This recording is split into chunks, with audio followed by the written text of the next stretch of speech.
Hey everybody, and welcome to the September webinar in my Childless Chats Over Cocktail series. So I am so excited for today's topic. We are going to be talking all about how to navigate baby-focused events. So you know as well as anyone what I'm talking about. It's the pregnancy announcements, baby showers, birthday parties, all that stuff. So we're going to be talking about how to navigate through those. And I have two guests that I am really excited to introduce you guys to. So we've got Tanya Hubbard, who I have been connected with on Instagram for a while. We've talked a lot, but this is my first time getting to meet her. So really excited to have her here. And Kezia Okafor. Am I saying your last name correctly? Yeah. Okay, cool. So we're really excited to talk with you guys today. Before we get started, just to let you guys know, you do have access to the chat box. So while we can't see and hear you, if you want to communicate with us, go ahead and pop some comments into that chat box. And to practice using it, go ahead and tell us where you're from and what you're drinking. So I'm actually just drinking a tea latte because it is noon here. So I started this as a cocktail party, and then to have this set at a time where people in the UK could join, it ends up being in the afternoon, and I've switched to tea. So, but let us know where you are, what city you're in, and what you're drinking. And with that, let's go ahead and kick off. So Kezia, do you want to start by telling us a little bit about yourself and where people can find you? Yeah. So hello everyone. My name's Kezia, and I am a infertility counsellor and coach. And I work with women who are struggling with the emotional distress, the overwhelm, the pressure, the distress of infertility, so that they can feel more confident and in control on their journey and to whatever the outcome might be. You can find me at the Infertility Counsellor on Facebook and Instagram. You can find me on Twitter at Kezia_Okafor. And yeah, really happy to be here. And I'm drinking Malta. Sorry. Oh, sorry. What? I'm going to say I'm drinking Malta today, so that's what I'm drinking. That counts. Sometimes that's the best thing. And actually, we have someone in Springfield, Massachusetts, also going for water. We've got someone drinking peach iced tea in Atlanta. Someone drinking some coffee in Yorkshire. Did I say that right? Yorkshire, yeah. Okay, we got someone in San Antonio drinking chamomile, London and drinking water, and someone in Philly drinking a mocha. So this is someone else from Atlanta. So we've got a good mix of people from all over. Wow. So, and I should have mentioned as well, Kezia, your account is one of my favorite infertility accounts. So I'm really excited to have you here today. I know you've got a lot to share with us, so that's going to be really helpful. So thank you. So Tanya, tell us a little bit about yourself and where people can find you. Sure. Hi, everybody. Thank you so much for having me, Katie. I also am a big fan of both of your accounts and have gotten so much from both of your accounts. So it's an honor to be in this room with you. I live in Vancouver, Canada. So I am drinking water as well because it is morning here. I already had my coffee, so if I have more coffee, I don't know what would happen. I am a counselor and coach as well. I am focused on grief and loss, with a subspecialty of people who are childless by chance or circumstance. And I focused on that because I have my own lived experience of going through infertility and feeling like there wasn't enough help out there. So yeah, that's my story. Great. Well, thank you for joining us. Looks like we also have someone who is here from Edinburgh and Nigeria. This is, I think, the first time we have, I think that's the furthest we've gone from the US. So welcome, everybody. Before we get into our questions, I have a question for you at home. So in a second here, you're going to see a poll come up on your screen, and I'm asking, which of these events do you struggle with the most? So go ahead and put your answers in there. And while you guys are voting, we'll start with our first question. So, Kezia, this question is going to be for you. So, it seems like for those of us who are childless, like babies are just everywhere, and baby paraphernalia, and it's like anytime we see those, it's this instant trigger for our grief, and it almost just feels like you're walking around this like bundle of raw nerves and you don't know when it's going to hit. So I think that for me and a lot of other women, this is really difficult because a lot of times it's the people that we love that are having babies. It's our sisters and our friends and our colleagues and all these people that we want to be excited for and be present for and show that we love them and bring our joy to them. But it's really hard because at the same time we're balancing all these difficult emotions that are coming up and trying to process those. So there's always this balance of how do we show up and celebrate and show love while also protecting ourselves and our emotions and the grief that we're going through. So hit us with what you got. How do we balance these two?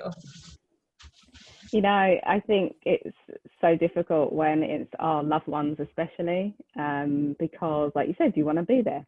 And I think the way to manage this is always to be really honest and open and talk to them privately. I mean, if it's something you're really going to struggle with, to be there, to talk to them privately and just say, look, how can I support you? I'm not sure I can be there at the event maybe, but I do want to support you. I do want to show you how much I care and how much, you know, I love you.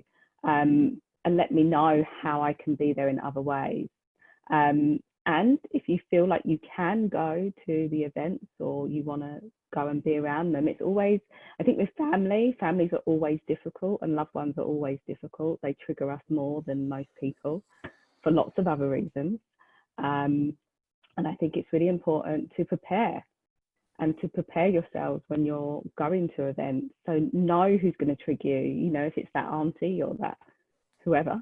You know, we know the people that are going to trigger us most, and it's really important to come up with responses that, you know, you're going to be comfortable with, you know, like, I don't want to talk about that right now, or whatever the words are that are your words.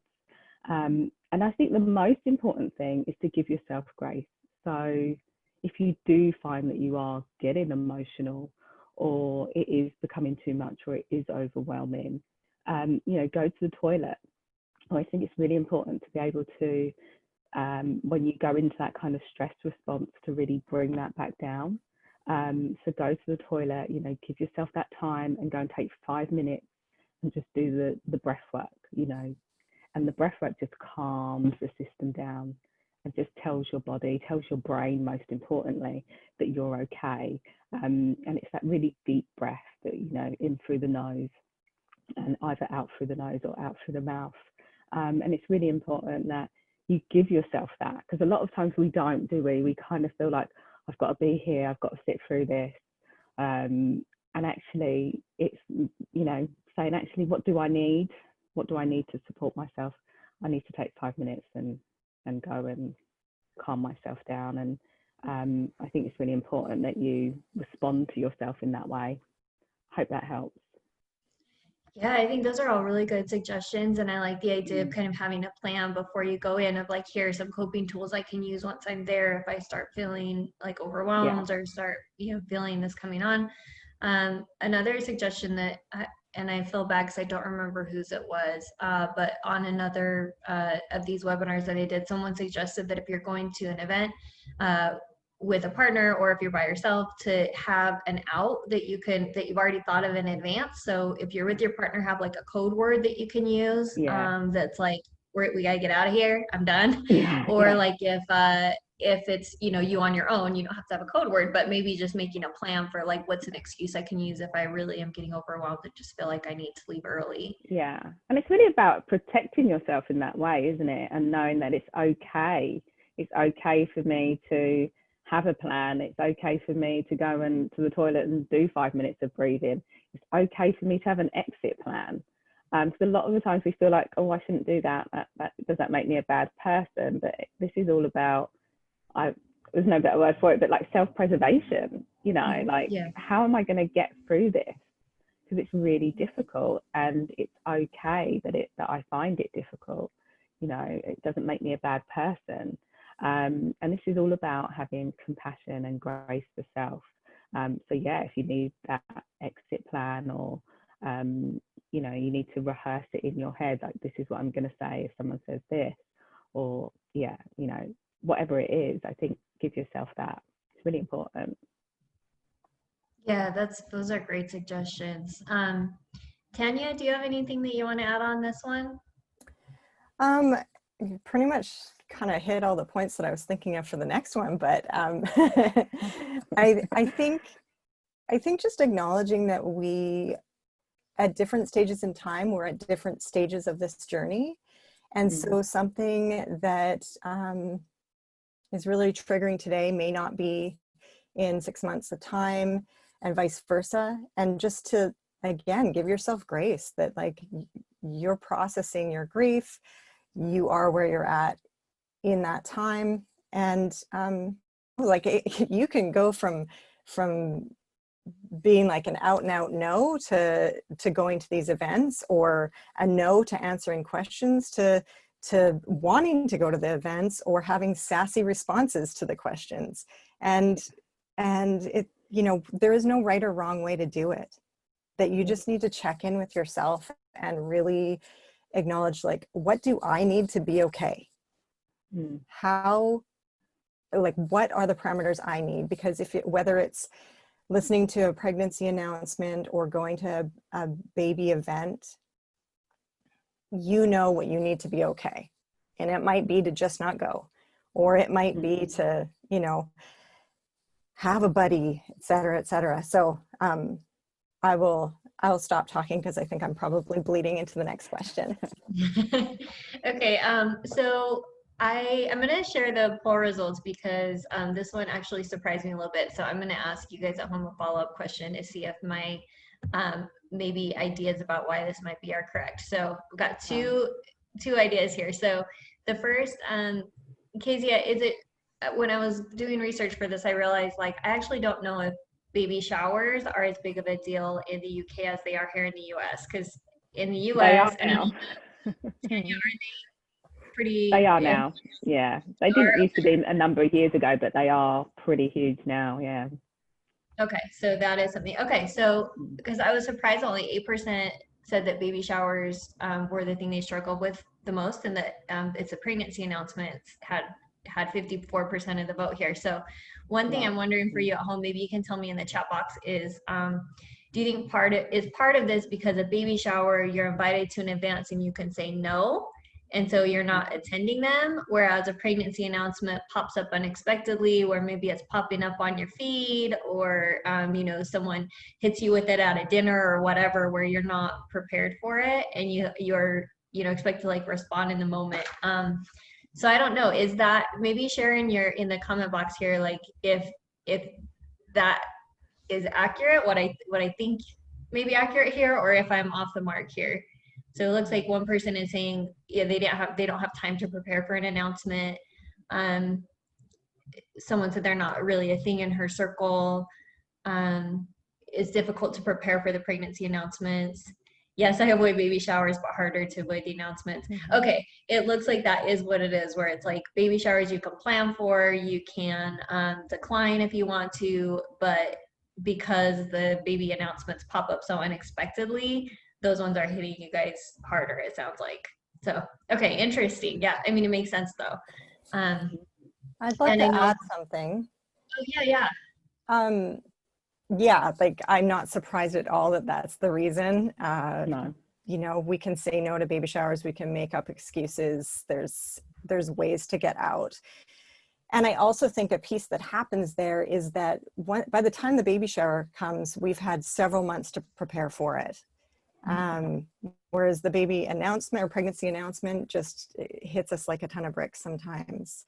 And if I can offer something that has taken me a long time to figure out, is figuring out how it could hit you the softest, and articulating that to those that you know are trying to conceive. So, you know, if it's a sibling, or if it's a close friend that you know is around the stage of maybe trying to conceive, or is clear that they're trying, maybe it's a fellow person who's struggling with infertility, to let them know how you'd like to be notified. I think that it's really helpful. You know, so that might be to say, like, hey, look, I want it to be by a text, or I want it to be by email. I want it to be a phone call. I don't want it to be in person. Whatever those parameters are for you, to articulate that, to create boundaries around that, because your friends, loved ones, whoever, will likely honor that, but don't know what to honor if you don't delineate what those are. I think that makes so much sense. And I actually did a post a few months ago on my personal Instagram, which I usually don't talk about this stuff much on there, but I did a post that was like, here are 5 things that I wish that people knew about those of us who have infertility. And one of the things I said was like, exactly that, like, please let it, like, it's easier for us to process a pregnancy announcement if you can let us know, in like, maybe send a text or something where we have time to process the grief or like the difficult reactions, and then I can come back at you later once I've had a chance to like process those. I can come back to you with my joy and excitement once I've had a chance to like get through some of the other stuff. And it's not because I'm not excited, it's not because I don't love you or want to be a part of baby's life or whatever. I need a minute, like, it's like those, that kind of like behind the scenes, like, give me a little bit to process it, and then let's celebrate together. So, okay, so this actually leads to my next question. So on your screen, you'll see it come up here. Do you attend baby showers? So while that's going, Tanya, I'm going to move to you with our next question. So for those who are attending baby showers, I think this one is, these are really difficult because you are expected to be there for, you know, an hour or 2, 3 hours, you know, they're long. Everything is baby related, from the decorations to seeing the mother to be in full pregnancy to, it seems that's all the conversation revolves around. And this definitely came up a lot in my Instagram stories, where I asked people what they struggle with the most, was this idea that they don't know what to talk to people about because everyone is just like talking about pregnancy and mothering, and they feel really left out. So, and I think that actually may be a question later, so don't answer that piece of it. This question right now is, what suggestions do you have for those who get invited to baby showers while they're still navigating their childless grief? Okay, well, number one, I think one of the most empowering realizations is you don't have to go. Yeah, you do have a choice in the matter. And depending on your relationship with the expectant mother, you can articulate why, or you can make up a lie. You don't owe anything to anybody except for to protect yourself. So you can say no and not go. You can create parameters that you think are doable. Like, I can go for a half hour. You can consider declining, but wanting, because, you know, we love these people. A lot of the times they're people that we want to celebrate, and that's why we're invited. So maybe instead you need to have a one-on-one event with them where you bring a gift and celebrate them that way. I do think that depending on your relationship with that mom, you could explain to them your circumstances. Maybe they already know, and let them know that this is why maybe you'll have to leave. I love the idea of like giving yourself a moment, go to the bathroom, do some breath work, check in with yourself, recalibrate. Inevitably, there is going to be triggers.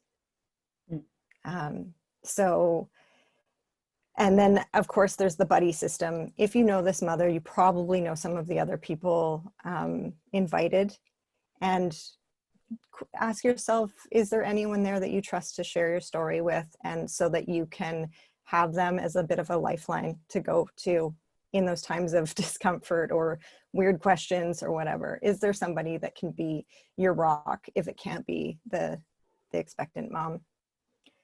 And I think, you know, just be kind to yourself, because what you may need may evolve over time, and it's kind of a trial and error thing.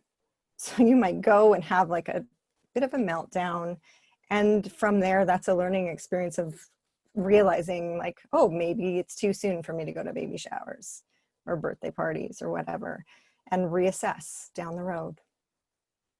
Yeah, hope that helps. Yeah, all of that was so helpful.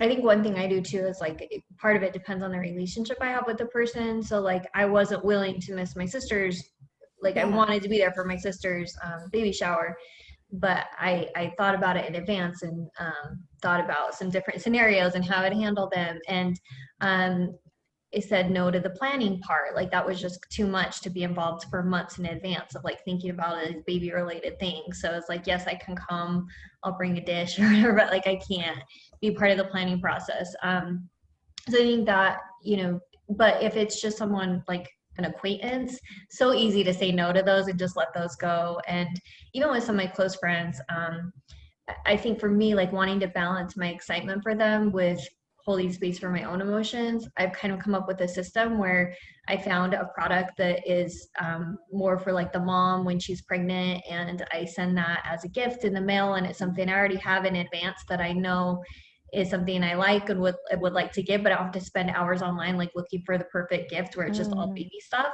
So it's like I have something in mind, I send that to them.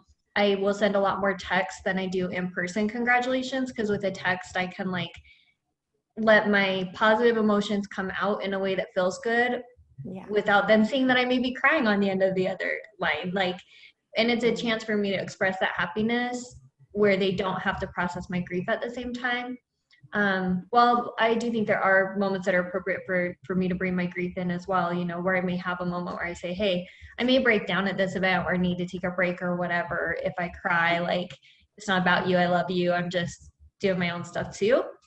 But I found that like sending a gift, texting allows me to kind of control how I'm communicating with them in a way that can reflect the positivity I feel as well.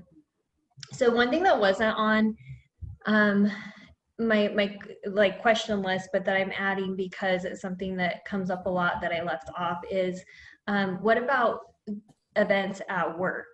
I think these are so much more complicated because sometimes they're in a work setting during work hours, and you may not feel as comfortable being as personal or sharing your story with your colleagues. And if you do get emotional, it's so much more awkward than if you're with your friends and family to like start crying at a work meeting, you know, or a work function. So have you guys had this come up? Do you have suggestions for how you could handle these work-related baby events? I think it's quite similar to what you said, like, you know, don't get involved in the planning process if there is like a, you know, go buy the present, you know, kind of distance yourself from that. It's hard though, isn't it, at work, like you say, to avoid. And I know when I was at work and dealing with it, I didn't share with anyone that I was going through fertility treatments or that I was struggling, and so I didn't want to. And so if there was a baby, it would be like just kind of disappearing to the toilet all the time, you know, when things come up, but giving myself that like, no, I need to just not be here, and not judging myself for that, but just kind of allowing myself to say, actually, this isn't the time, this isn't the place, and this isn't where I want to, you know, share that or expose myself to that. So again, I think it's all the same kind of stuff, but I think everything comes back to really giving yourself the compassion to say it's okay to say no. It's also okay to make your excuses. It's okay to deal with it in whatever way that you see fit. And there's no judgment. You know, there's no judgment around that. It's just, this is how this is going to support myself. Okay, so I'm going to show the polling results here. Let's see what we got. So Looks like 42% of you are attending sometimes, 31% just, are saying nope, never going to those, and 12% yes when I'm asked. So let's see if we got any others in the chat. Let's see. We have like baby showers are not a big thing in my circle, so lucky you. That's nice. Sometimes I attend showers if I'm very close with the person, but I mostly avoid them. That's what I do. I used to, but now I give myself permission not to. I think that's so great and echoes what you guys were already saying, that like don't feel guilty, don't make yourself feel bad. Just sometimes that self-protection is the number one thing. And I like, Tanya, your suggestion of like finding an alternative way to help celebrate or make them feel special, in a way where you can send a gift or plan a time to go over there on another day when it's just the two of you, where you can bring a gift and chat, but not have it be this big thing where there's all this pressure. Another person said that they go if it's their very best friend, but otherwise avoid. So similar to what I do, sounds like. All right, so we've got another poll for you guys. Let me get it going here. Okay, so which of these emotions do you often experience around baby-related events? And you should be able to check more than one. If I set it up correctly, you can check all of them. So this next section, we're gonna be talking all about feelings. So I'm interested to see how you guys are feeling here. So, all right, so this question, Kezia, is for you. So I think one of the most difficult parts about all of this for me is that the baby events trigger me to feel maybe anger, jealousy. It brings my guilt up, or my grief up, and then feeling those things then leads to me feeling guilty and ashamed, because then I'm hard on myself, because it's like, oh, why am I feeling like this? Must be a terrible person if I feel jealous or I'm angry at someone else's joy. And then I start beating myself up about those secondary emotions, and feeling ashamed and guilty and bad, and like judging myself for having that reaction. Because I do just want to feel love and excitement and joy for new parents. Because again, like a lot of the times these announcements are coming from people that I love, and I want their babies in my life, and I want them to have what they want. And so I think it's just very complicated. So I know that I'm not alone in this, because this has come up a lot in conversations I've had with other women. So how can we show ourselves more compassion when these feelings, which are normal and valid, come up? And what can we do with them when they do come up? I think the first thing to say is how natural and normal they are. And we have the capacity as human beings to feel all kinds of things, many things, at any given moment. So we can hold that joy for someone else and have the sadness for ourselves. We can do that. And there's nothing wrong in that. But I just want to talk about shame, because shame is so deeply pervasive and deep rooted, because guilt is like, I've done something wrong. And so we can feel a bit like, oh, I shouldn't have done that. Whereas shame is that I am wrong, I am terrible. And that's a different feeling, and that really runs deep. And when we go into shame, we kind of silence ourselves, and we kind of, like you said, beat ourselves up. But we don't talk about all those many complex feelings, because it's shameful, right? And it really comes from a place of, I shouldn't feel this, I shouldn't be this way, I shouldn't do that. And so the compassion comes in when we give ourselves grace to remember that it's completely normal to feel those things. And when we reflect on the primary feelings of anger and jealousy, we can start to look at, well, what's beneath that? What's beneath the anger? Well, usually it's hurt and fear. And it's about our own hurt. Like, this is really difficult for me. So yes, I am incredibly happy and joyous for someone else. And I'm incredibly sad for myself. And I have the capacity to hold that. those feelings that within me, and that's okay. The most important thing, Katie, I always think, is that what we tend to do with shame and guilt is repress it and deny it. And those feelings, when we deny them and when we repress them, when we don't acknowledge them, they kind of fester and they get bigger and bigger. So the next announcement comes and we feel even more shame and even more guilt. The most important thing is that we have to acknowledge those feelings. We have to say, okay, actually, I was really jealous. I am really jealous. And I'm jealous because that's what I want for me. And that's okay. It's just, all feelings are doing is showing us what's important to us. And when we understand that, we go, it's okay to feel that. It's okay to feel jealous. It's okay to feel hurt. And then that kind of leads to anger. But if I don't acknowledge it, those things turn into resentments. They start to show and they go into stress and into a stress response. So my thing is always, the way we deal with emotions is to really acknowledge them and be with them, as hard as they are. It's part of our human experience to feel a whole range of emotions, and none of them, I hate labeling emotions as well, positive and negative, because they're just emotions. But we've got into that, haven't we, of like, that's a bad emotion. It's not a bad emotion, it's just an emotion.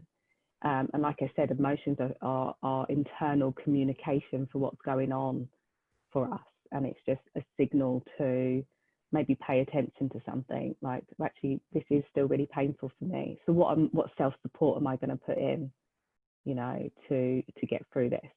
Or, you know, what can I do to manage this a bit better?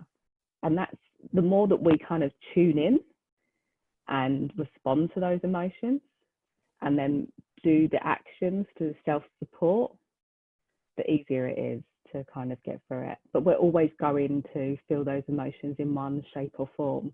And I think instead of numbing them or avoiding them, which we tend to do, like, you know, Netflix or go shopping or whatever it is, you know, actually start to pay attention to what's really going on for me and how am I going to get some healthy support. I hope that helps. Oh, yeah, so helpful. And I think that Yeah. I like what you said about not labeling emotions, but just realizing that, like, all emotions are part of the human experience, and they're not good or bad. It's just, you got to let them come as they come and work with them. I spent a lot of time in therapy, like, I've had 2 different therapists try to connect me to my anger, being like, it's okay to be angry sometimes, like, that is an okay emotion. And so I have been doing a lot of work around my emotions the last few years. And I do think that taking the time outside of these events happening to really, I mean, I have a great therapist, but then also on my own finding resources to help me work through the grief and pain and a lot of these emotions that have come up for me over, you know, the last 6 years that I went through my infertility. And then since my hysterectomy, it's been a long process and there have been a lot of ups and downs with it. But I think that working through like taking on those emotions and not trying to push them away, but helping work through them and figure out, what are they saying to me? What do I need to process from this? And that has helped me get better about these other events as they come up. I feel a little more resilient to handle baby related events now than I did, say, 4 years ago, because I've done a lot of work around it. I'm not as raw, and so I do think that can be helpful as well.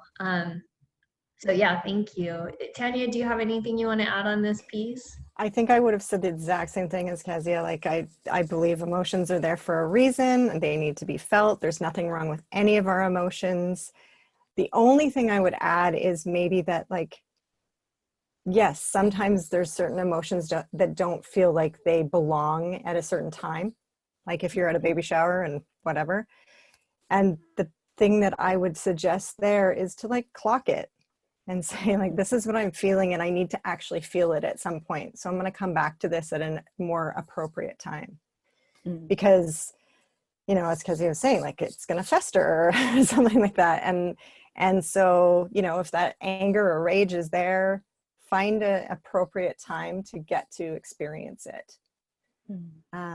Whether, and likely that could be with a therapist. But they, you know, I always like to use the metaphors. We're like, human emotions are like a spice rack. They all add something to the sauce. And there's nothing wrong with any one of them. So like, let's use them. I love that. And I do think like the shame and guilt, we live in such like a shame-based society. I think that it is crazy how many things can trigger that shame of you're not responding right, you're not feeling right, you're not doing this right, you're not where you should be in life. Like it's just all these messages that we're getting from others that about how we should be processing, how we should feel, how we should be looking to others on the outside. It's just can be very overwhelming. So I like that idea of just realizing that it's okay to let those things go. I'm a big fan of letting go of some of the societal expectations and just saying, you know what, this doesn't fit with me, so I'm gonna push it out and say, I'm not doing this part. And I have to say, okay, can I just say that it does take a while. This isn't, you don't wake up tomorrow and go, I'm going to deal with my shame.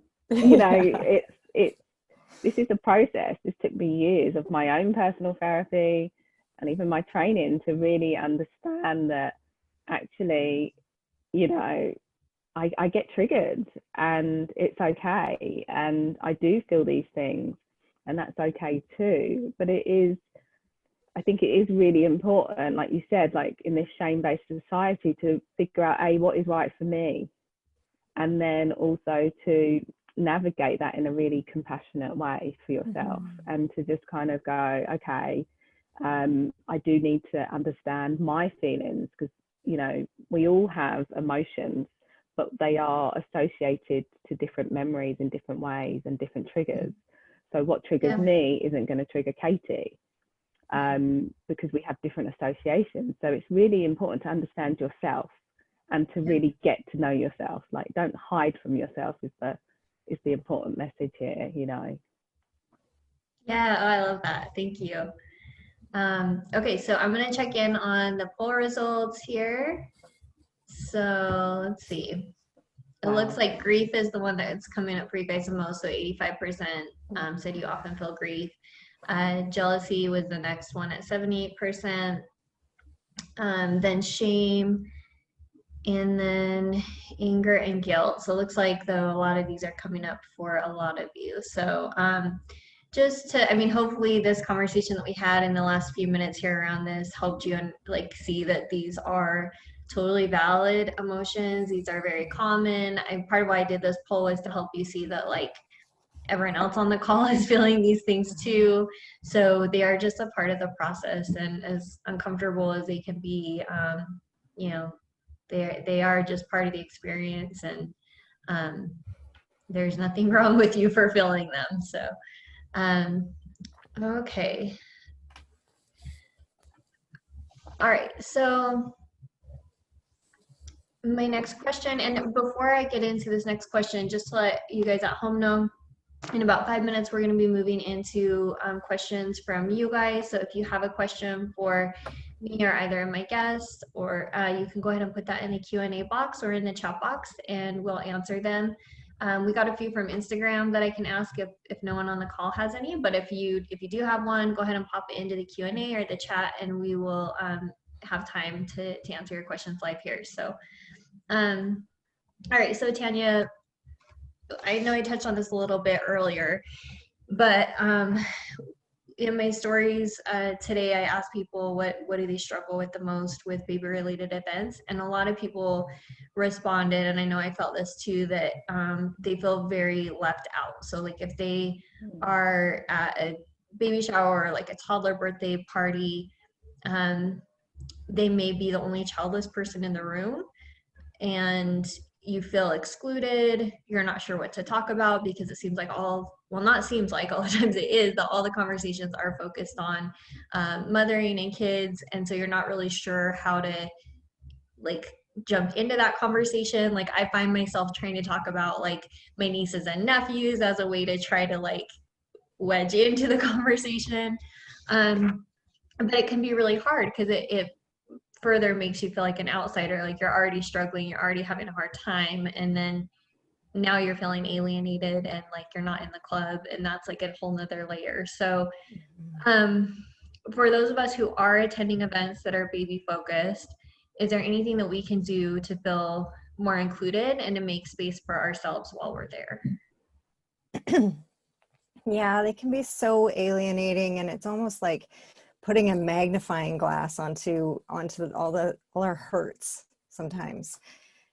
And yet we decide to go for various reasons. So I think being in touch with why you decided to go, so that you can come back to that as an anchor.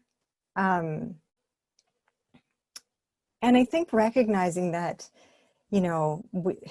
yes, this like feeling left out, not being part of the club is actually like a very common thing we experienced in our youth. So this is like blowing up some childhood hurt too, and exacerbated by our current circumstances. What's the solution to that? There's no solution to that. It exists. That's life, and it's really painful. And so to just give yourself grace, allow yourself to have that instead of trying to force yourself to fit into something. Whoa, sorry. The chat just came flying into my weird. Okay. So anyway, I just took over my screen. Yeah. And so I think that, so much of it is out of our control. How we feel if we're choosing to go to these events, and being left out. Again, are there people that you know there that you can engage with on another topic? Does it feel, and I recognize that like talking about our nieces and nephews is a way to kind of connect, and yet it's still not the same. We all wanted to have children and we don't have them. And so as much as we can relate to loving children, we're still not part of that club. And that's painful. There's not a solution to that because that's our truth. And that's okay. This is not something that is fixable. So how can you feel okay in that moment?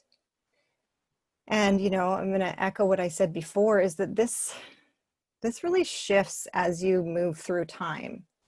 And it likely will get less painful. So instead of being a field of landmines of triggers, there's just one here and there now. And yet they still explode and are just as painful.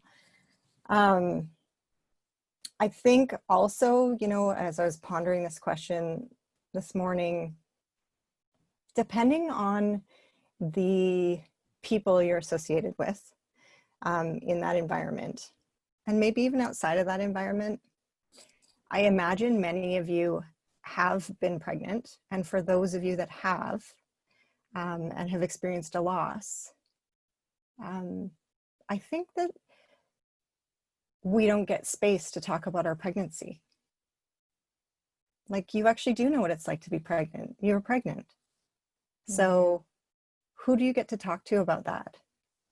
Because when someone's gone through a miscarriage or a stillbirth, they don't get to talk about their pregnancy the way a pregnant woman does. So is there space? Is there opportunity? Is there someone in your life where you get to say, yeah, actually, I know what that feels like. Maybe it was early on, but I felt it in my body. I know the changes. So can you join in on the conversation in a safe way? Maybe somebody can hold space for you that way. And maybe this isn't the environment for it, but I do think that that's a missing component that's happening for people that have experienced loss. And then there's also just because it's a baby shower doesn't mean that has to be the only topic. Can we not deflect and be like, oh my God, I really love your shirt. Where did you get it from? Let's talk about that for a minute. Like, come armed with some other topic to save yourself from that. Yeah. But I just want to recognize that these are really alienating environments, and that's just the reality. Like, I mean, I don't think that we can transform the nature of baby showers. So how can we be the most okay and take care of ourselves if we attend them? I'm like really feeling all of that you just said. Thank you for all of that. I want to echo what you said about coming in, keep like maybe brainstorming in mind before you arrive a couple of like questions that you can ask, or like other topics, or like, because sometimes I think from the other side, like people are just trying to make a connection, especially if it's someone you don't know that well and you're like mingling with other people that you haven't met. And so kids is like an immediate way to do that, because if you assume other women that are there have kids, it's like this instant connection that you have that you can just talk about. It makes conversation and small talk easier.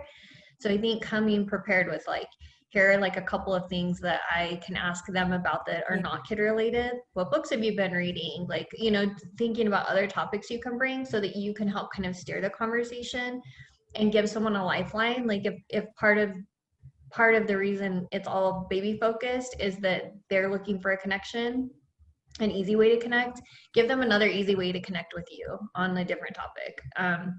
But also I really, really appreciate what you said about women who have been pregnant and experienced loss, because that's not something I've ever had. I've never been pregnant, but when you were saying it, I was like, oh my gosh, yes, like this makes so much sense that I can't imagine what that would feel like. And I think for me, like being childless, I think it makes it easier to attend those events knowing that I have another community I could come to that does get it. So maybe the women in that room aren't going to get it, but I have other people that I can come back to. I have this whole online community of women that I have connected with that I can come back to and say, wow, this was really hard. Have you guys struggled with this too? And get some support and validation. And that helps me be okay in those spaces. And so I would assume it's kind of a similar thing with what you were talking about, where if you want to talk about your pregnancy, you want a place to talk about that, finding people in your life that you feel safe talking to about that and that you can have those conversations and connection, I think probably would help in a similar way with the alienation piece of just like, there is nothing more validating than being in a space with other women who get what you're going through, whatever it is, like just having that validation of having someone say, yeah, I feel this too, and it sucks, and I get it, and I'm here with you. So I'm grateful to you for bringing that up, because it's a perspective I had not thought about, because it was not in my own experience. So I really appreciate you bringing that. Thank you. That brings to mind, I just want to add that's what's happening with our friends who are throwing these baby showers. Our experience isn't part of the realm of the reality. So what comes across as possibly insensitive, they just haven't even considered a lot of the time. Yeah, so I just want to add that, because I think that things can feel like daggers, and it's not necessarily coming from a place of cruelty that it feels like. It's just completely, they're just unaware. It's not part of their realm of existence. All right, well, I appreciate that. Thank you so much. So, okay, so when I was putting this together, I've actually had this idea for like the last couple of years, but I thought this would be a good time to throw it out to you. So my next poll is going to be about this idea I have, and I want to see what you guys think about it. So I think part of what's hard when you're childless is that like you have milestones happening in your life, but they're not recognized the way that like a baby, like you get pregnant and there's all these like different rituals and traditions that come along with that. And if you are childless, there are not very many like milestones in your life that are celebrated. So I was thinking about the idea of having like an online party that would be a chance for us to come together and celebrate each other and the milestones that we're having in our lives. So kind of a celebration. I don't want to say it's like our alternative baby shower, because I don't want to relate it to a baby shower, but just something to kind of like ritualize and celebrate like milestones that are happening in your life.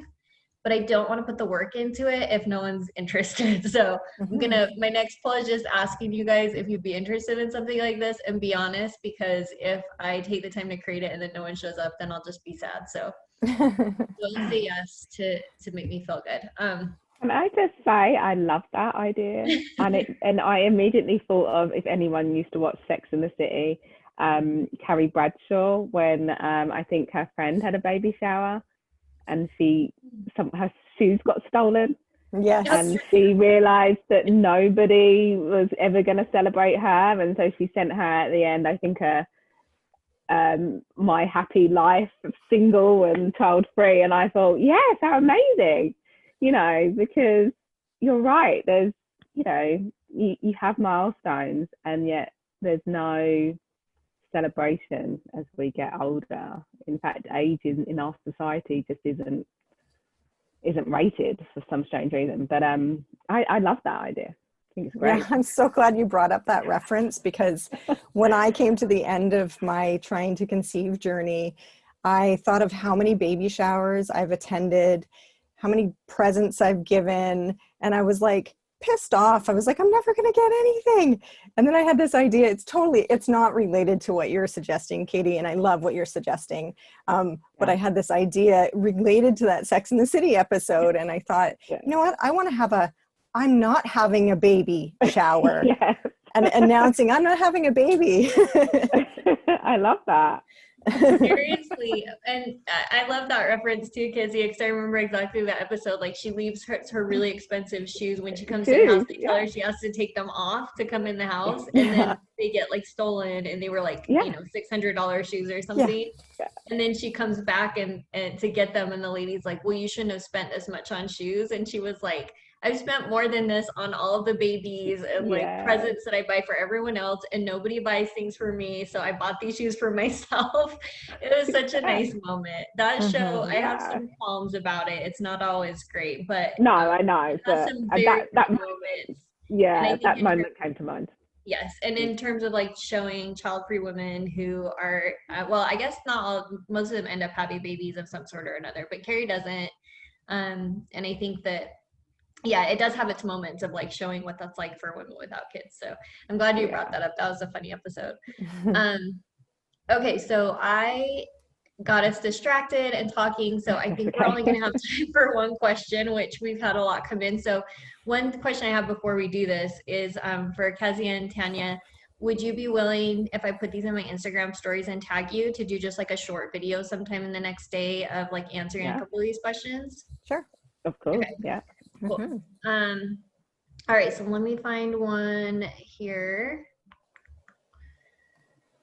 Let's see. Sorry, there were a lot, so I'm just gonna grab one that we can do, and then we'll try to get to the rest in stories. But okay, so how do you deal with ads, TV commercials, etc., shopping and seeing moms everywhere, constant triggers for the relationships that we yearn for? So yeah, this one's tough. It is tough. I think it's, why it triggers as well, and why it's always in our preferences, because it's always on our mind. And so the world, the universe, reflects back to us what we're always thinking about. And so those ads stand out, pregnant women stand out, and it all kind of stands out for us. And I think it comes from a place of when we're not quite at acceptance with our journey and where we are. And so it's really, and that's why we get triggered, because it's triggering, and that's what a trigger basically is. It's that thing in us that's like, oh, that's not comfortable. I don't like that. And so those things are going to happen, and it's more like, how do I manage the triggers? Like, I know these things are going to come up for me because I'm not in a place where I'm at peace with this yet. So if I'm not there yet, then how am I going to manage this trigger as well? I'm going to do the deep breathing, or I'm going to go and give myself some self-support, or I'm going to turn the TV off. I'm not going to follow certain people on social media. I'm going to be really mindful of the things that I consume, because actually it's not good for me. I'm not going to go and Google and research and do all that kind of stuff. This is really about being really mindful of the things that you can control, because of, as you say, you're going to see pregnant women, you can't control that. An advert's going to come on TV, you can't control that, but it's being mindful of the things that you can control, so that we limit the amount of time that we are triggered by things. And then when we are triggered, hopefully not as much by the adverts and the pregnant women, we kind of just give ourselves a moment. I think Tanya said it, that sometimes it's not appropriate, but coming back to that feeling when we do have the time and space to really reflect on what was going on. And it's really, this is a journey, this is a process to come to peace with who we are and our lives as they are, and knowing that my life hasn't got to look like everyone else's. It hasn't got to be like everyone else's. And I just have to find at some point in time, as time goes on, peace with myself and who I am and the life that I'm living. And then the triggers stop being so present for us. Yeah, I've definitely seen that just in the last few years, like things that would have just sent me into instant tears and just ruined my day, like I have more resiliency towards them now and they don't impact me quite as much. And I think I attribute a lot of that to the fact that I have done a lot of grief work over the last couple of years, and just like a lot of getting to the acceptance process. I think it's actually harder when you're in the middle of infertility because you're still trying. And so it's like you can't remove yourself from it as much, whereas like once you make the decision of like, okay, I'm done with this part of my journey, I am like going to be childless and this is just part of my life, and you like make that decision, then I feel like it's a lot easier to let the healing process start, because you have some like finality in your decision where you can like see what your future will be and like move towards that. I don't know, the waiting part where you're not sure, it's like you see these two paths and you're not sure which one is going to be your reality. I think that part is harder because you can't start healing and moving towards something because you have all these like these differing paths still open. But I will say, like, totally agree with you on, to a large extent, you just can't control that, right? Like that stuff's going to come up. You live in the world. So you can try to do a few things to avoid it, but it's very difficult. So it is about like just giving yourself space to feel those things when they come up and realizing this part of the process. And also realizing that like if it's on social media, those are all working off of algorithms, so they cannot differentiate between infertility and a mom apparently, because if you are looking up anything related to any of that, you're going to start getting ads about diapers and all kinds of things. So my one suggestion there would be that like the algorithm is not against you, like it's not doing this on purpose to you. It's like catching things that it hears you talk about or that you're mentioning, and then like trying to cater stuff to you. So using the function where you can actually say like I'm not interested in this, like posts have the 3 dots you can click that say like I'm not interested in this, or like stop showing me this.